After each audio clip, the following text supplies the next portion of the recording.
Back in high school physics class, my physics teacher came up with this really cool experiment where we would actually take a race, okay, against a certain distance and see who was the most powerful person in the class. I went to an all-girls Catholic high school, and so we were pretty into this, and we were all pretty, into competition.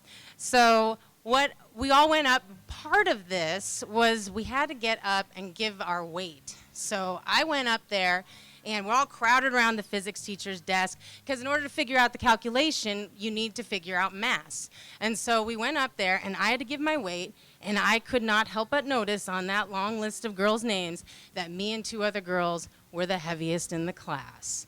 And so I went back to my seat, like feeling all this shame and all this bad body image stuff come up. And I said, you know what? And I was listening to the teacher talk about how to figure out who was the most powerful in the class. And I said, you know what? I actually have a chance to be the most powerful person here. I think that I will go for it.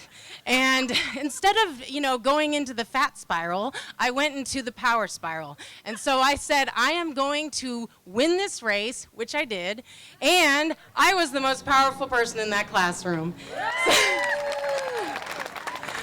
So the lessons I learned that day, I take into the treatment that I provide for my clients who suffer from eating disorders. As a registered dietitian, I don't focus on weight. I don't focus on numbers. What I focus on is behaviors, and I try to get my clients to see that. Focus on behaviors because true acceptance of yourself is where the power lies. And so...